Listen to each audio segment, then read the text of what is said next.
प्रणिपात। जय श्री कृष्ण। दिनांक सोमवार 19 अगस्त 2024 को रक्षाबंधन मनाया जाएगा और रक्षाबंधन बहुत ही प्राचीन समय से भारतवर्ष के अंदर में मनाते आ रहे हैं। त्रेता युग, द्वापर युग, इनसे भी पहले।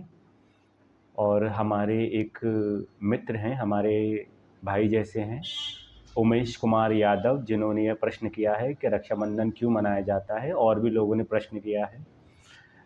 तो यद्यपि मैं इस पे बोल चुका हूँ, परंतु उन्होंने कहा है कि डिटेल में जो है इस पे बोलना है कि कहाँ से जो यह दिवस है आरंभ हुआ। तो हम रक्षाबंधन कह देते हैं, परंतु इसका जो वास्तविक नाम है रक्षा सूत्र दिवस। रक्षा सूत्र दिवस, रक्षाबंधन जो है, तो ये जब समुद्र मंथन हो जाता है और जब चाहें तब दैत्य असुर देवताओं पर चढ़ाई कर दें, उनको वहाँ से निष्कासित कर दें देवलोक से, और देवता इधर उधर छुपते फिर अपनी जान बचाने के लिए, कहीं वो हमको मार ना दें। तो इस चक्र से उनको बाहर करने के लिए भगवान उन्हें अमृत पान कराते हैं मोहिनी अवतार में। तो वहीं पर एक असुर आकर के देवता स्वरूप में देवताओं की पंक्ति में खड़ा हो जाता है, वह भी अमृत पान कर लेता है। परंतु भगवान जान जाते हैं कि यह देवता नहीं है, असुर है, और सुदर्शन चक्र से उसके शीश जो है उसके धड़ से अलग कर देते हैं। तभी से उस असुर का नाम राहु और केतु हुआ है। और वहीं पर जो कश्यप मुनि हैं, यद्यपि उनकी जो पत्नियां हैं और भी हैं, परंतु जो अदिति हैं वह देव माता हैं, और जो दिति हैं वह असुरों की माता हैं। तो उनके यहाँ पर कश्यप जी के यहाँ हिरण्यकशिपु हुआ, उसके यहाँ पे प्रहलाद, और प्रहलाद के यहाँ पर विरोचन के घर में राजा बलि, और राजा बलि के घर में वाणासुर आया, जिसकी कथा द्वापर युग में श्रीमद् भागवत कथा के अंदर में है। और चित्ररेखा जो उसकी कन्या है, अनिरुद्ध जी के साथ में उसका विवाह होता है। तो इस पर कथा पर हम कभी पुनः चर्चा करेंगे, परंतु हम चर्चा कर रहे हैं रक्षाबंधन पे। अगर मैं ये चर्चा करूँगा तो वीडियो बहुत लंबा हो जाएगा। वहीं पर जो दैत्यों के गुरु हैं वह गुरु शुक्राचार्य हैं, और जो देवताओं के गुरु हैं वह गुरु बृहस्पति हैं। तो गुरु बृहस्पति जो हैं वह अंगिरा ऋषि के पुत्र हैं, और शुक्राचार्य जी जो हैं वह भृगु जी के पुत्र हैं। तो शुक्राचार्य जी अंगिरा ऋषि के पास में शिक्षा ग्रहण करने के लिए आते हैं उनके पास में, परंतु वह कुछ पक्षपात करते हैं। तो इससे वह उनके यहाँ शिक्षा ना लेकर के वह गौतम ऋषि के आश्रम में शिक्षा लेते हैं शुक्राचार्य जी। और वहीं जो भी विद्याएं हैं उसके विषय में गौतम ऋषि बताते हैं कि पुत्र, जो भी विद्या तुम प्राप्त करना चाहते हो वह सभी विद्या उस परमेश्वर के अधीन है। तुम उस परमेश्वर की ही आराधना करो। तो इस प्रकार से वह बता देते हैं। तो वह वहीं गौतमी नदी के तट पर, कहीं गौतमी नदी भी कहा गया है, बताया गया है, कहीं गोदावरी नदी के तट पर भी बताया गया है। तो वहाँ पर यह उनकी तपस्या करते हैं भगवान शिव की। तो शुक्राचार्य जी के जो आराध्य देव हैं वह भगवान शिव हैं। और आप सभी जानते हैं कि भगवान शिव जो हैं वह मृत्यु के देवता हैं। तो मृत संजीवनी की जो ज्ञान प्राप्त कर हुआ है इनको भगवान शिव से ही हुआ है। किनको? शुक्राचार्य जी को। तो मृत संजीवनी की जो विद्या उन्होंने प्राप्त की भगवान शिव से प्राप्त की और शिव ही उनके आराध्य देव हैं शुक्राचार्य जी के। वहीं पर जब इंद्र राजा विरोचन का छल से वध कर देता है तो अपने पिता का प्रतिशोध लेने के लिए बलि इंद्रलोक जाता है और जो इंद्र है वह राजा बलि का भी वहाँ छल से वध कर देता है।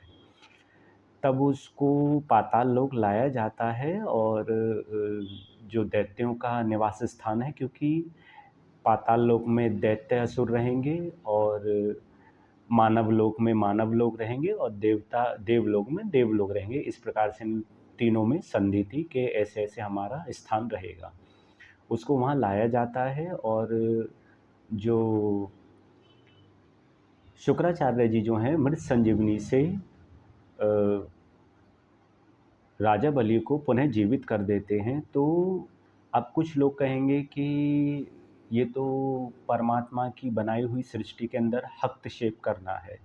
तो मैं आपको बता चुका हूँ कि शुक्राचार्य जी जो हैं भगवान शिव के भक्त हैं, वह उनके आराध्य देव हैं और भगवान शिव ने ही उनको मृत संजीवनी की विद्या दी है।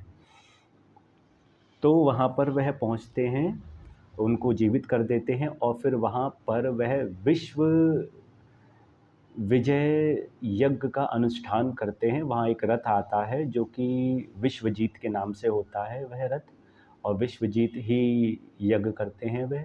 तो यज्ञ करने के पश्चात राजा बलि जो है पुनः वहाँ जाकर के इंद्र पर आक्रमण कर देते हैं और इंद्र को वहाँ से निष्कासित कर देते हैं।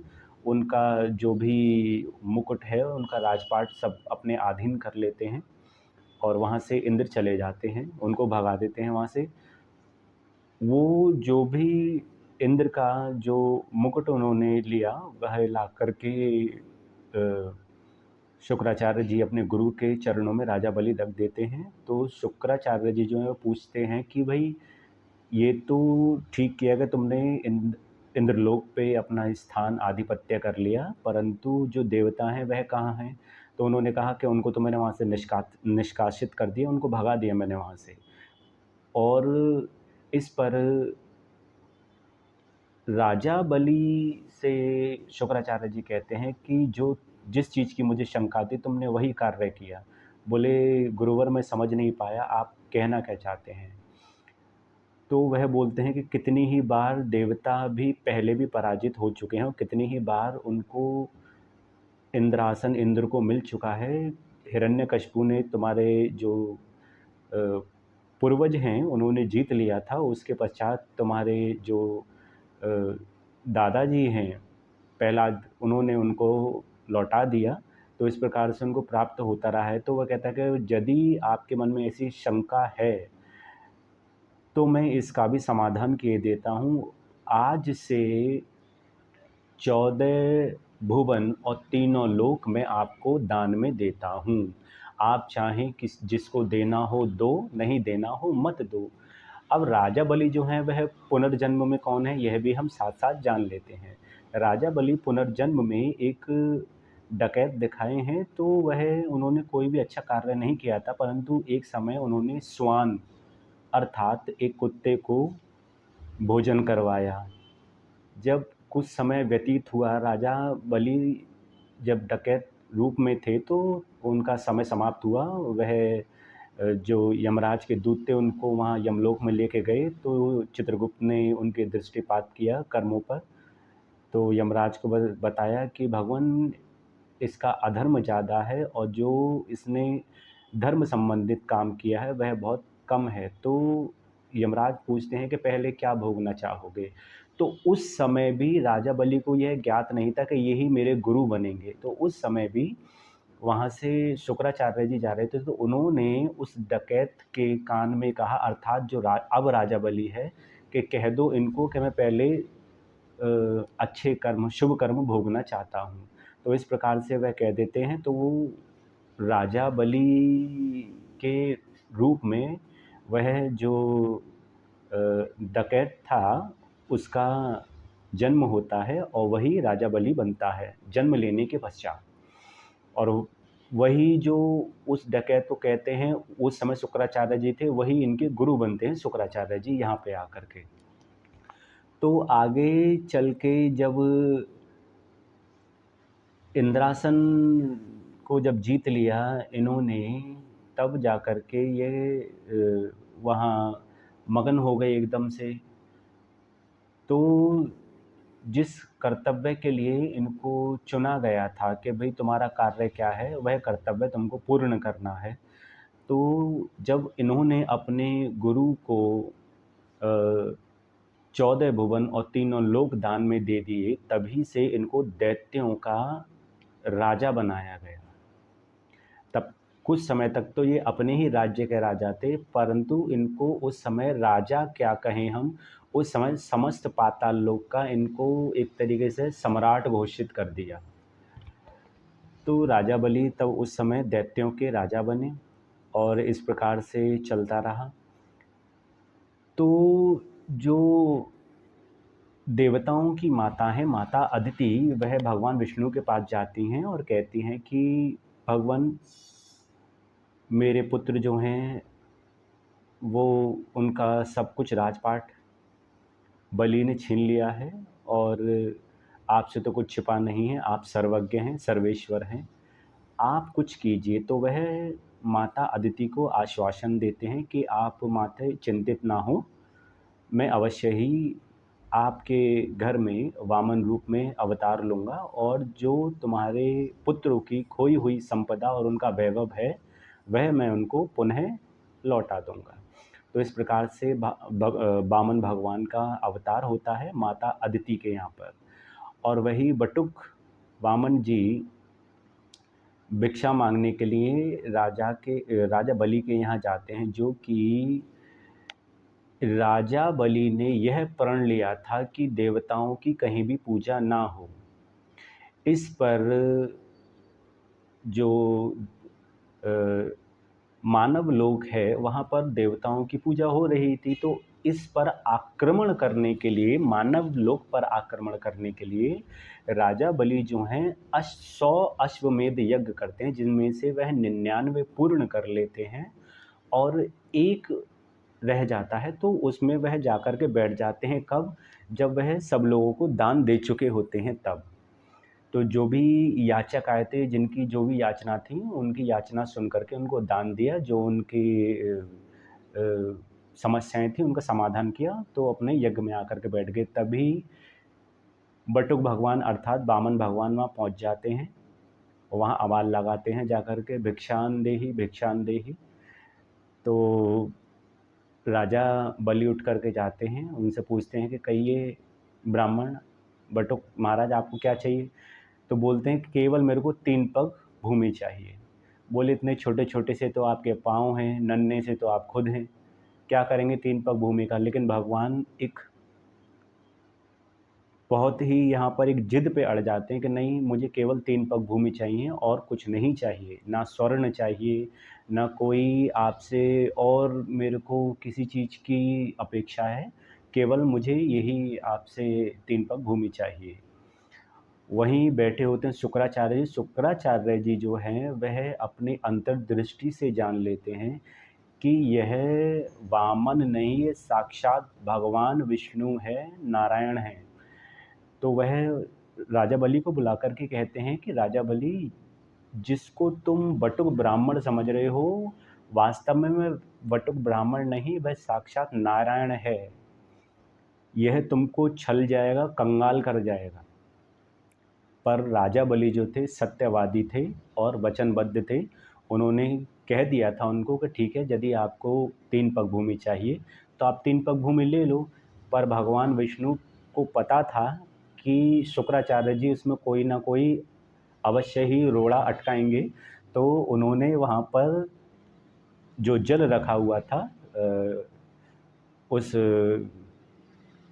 कमंडल के अंदर में, तो उनसे कहते कि नहीं नहीं, पहले आप संकल्प लो, उसके पश्चात ही मैं ज़मीन लूँगा। तो 3 पग भूमि के लिए उन्होंने संकल्प दिलवाया। तो शुक्राचार्य जी मक्खी का रूप बना करके उस कमंडलू की टोंटी में जा कर के बैठ गए। तो वहाँ पर जब वो पानी निकाल जल हाथ में लेने लगे तो जल आए ना टोंटी से निकल के। तो भगवान विष्णु तो सर्वेश्वर हैं, नारायण सब कुछ जानते हैं बाहर भीतर की। तो उन्होंने जाना कि शुक्राचार्य जी टोटी में जा कर के बैठ गए, वहीं से एक तिनका उठाते हैं तो उस टोटी में डाल देते हैं। तो जो तिनका उन्होंने डाला था वो उनकी आँख में लग जाता है जाके। तो कानाचार्य भी उनको कहा जाता है। किनको? शुक्राचार्य जी को। वो काणे हो गए थे। वहीं पर जब राजा बलि ने संकल्प ले लिया और कहा कि ठीक है आप लो भूमि, तो पहले में भगवान इतना आकार अपना बढ़ा लेते हैं कि राजा बलि खुद अचंभे में पड़ जाते हैं कि जो एक बटुक साधारण सा नन्हा सा ब्राह्मण था, वो देखते ही देखते ब्रह्मांड में जा कर के खड़ा हो जाता है, पृथ्वी से ब्रह्मांड तक। तो वहाँ पर फिर पहले पग में भगवान संपूर्ण पृथ्वी को नाप लेते हैं। दूसरे चरण में भगवान समस्त ब्रह्मांड को नाप लेते हैं। अब तीसरा चरण कहाँ रखे? राजा बलि सत्यवादी है, वचनबद्ध है, तो भगवान उससे कहते हैं कि राजा बलि तुम सत्यवादी हो, वचनबद्ध हो, तुमने मुझे वचन दिया है 3 पग भूमि देने का, अब तीसरा चरण मैं कहाँ रखूँ? तो भी राजा बलि उनसे कहते हैं कि भगवान मैं आपसे एक प्रश्न करना चाहता हूँ। तो भगवान कहते हैं कि ठीक है, पूछो प्रश्न।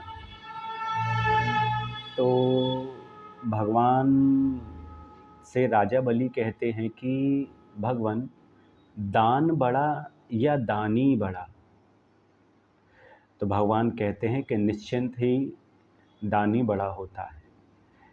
तो राजा बलि कहते हैं कि तो भगवान यदि दानी बड़ा है तो तीसरा चरण जो है आपका वह मेरे मस्तक पर रख दीजिए। और भगवान की बहुत ही अद्भुत सी लीला है। मैं बहुत सारे भगवान के जितने अवतार हुए, बहुत सारे लोग बोलते हैं 24 और इतने उतने, परंतु जो मुख्य दशावतार हैं भगवान के, उनको पढ़ के देखो कि जो भी उनके प्रिय भक्त हुए हैं और जिन भी भक्तों ने उनको प्रसन्न किया है, तो भगवान भगवान का जो एक व्यवहार है, जो उनका बिहेवियर है, उस समय एक सामान्य ही एक मनुष्य की तरह हो जाता है। एकदम से मतलब मग्न हो जाना और स्वयं को भुला बैठना कि मैं कौन हूँ।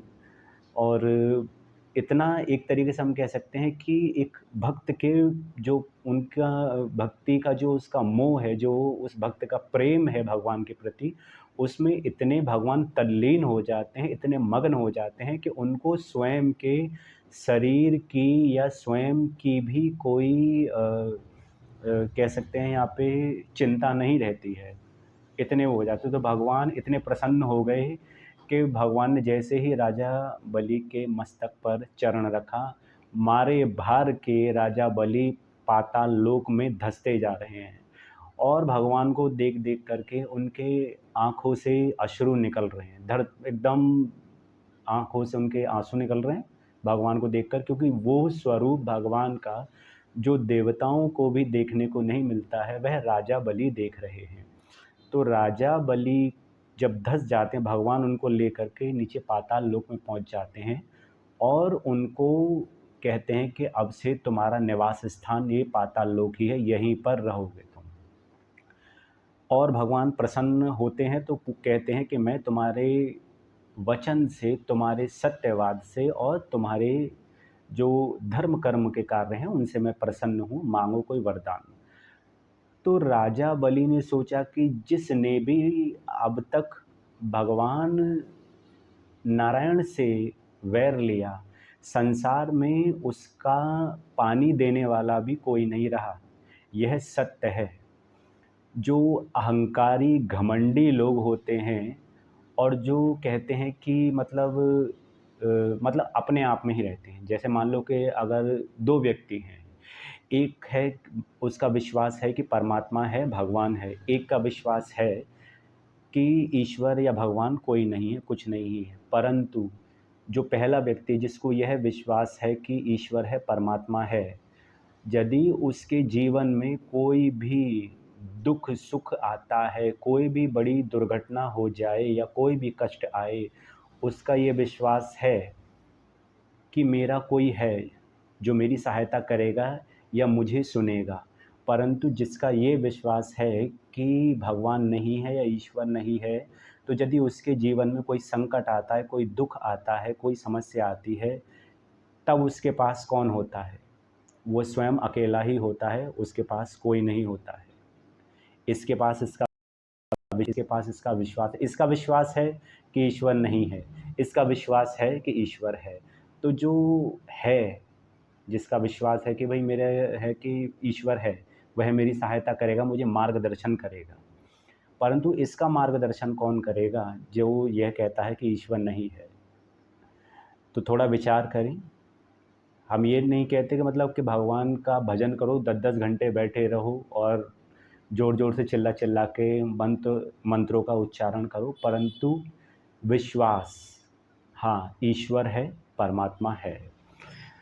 तो वह राजा बलि जो हैं उनसे यह वरदान मांग लेते हैं कि भगवन, यदि आप मुझे कोई वरदान देना ही चाहते हैं, तो केवल यही वरदान दीजिए कि मैं आपको प्रत्यक्ष अपने सामने देखूं। भगवान तो दुविधा में पड़ गए। बोले इसने तो ये वरदान मांग लिया कि मैं इसका द्वारपाल बन के रहूं यहाँ पर, परंतु भगवान भी वचनबद्ध हैं। अपने भक्त को जो एक बार कह दिया तो कह दिया, तो भगवान तथास्तु कह देते हैं और वहीं खड़े हो जाते हैं। जब कुछ समय तक भगवान वैकुंठ धाम नहीं जाते हैं, तो माता लक्ष्मी जो हैं अत्यंत चिंतित हो जाती हैं। तभी नारद जी पहुंच जाते हैं और जाकर के वीणा बजाते हैं, नारायण नारायण करके, और माता को प्रणाम करते हैं। बोलते हैं, माता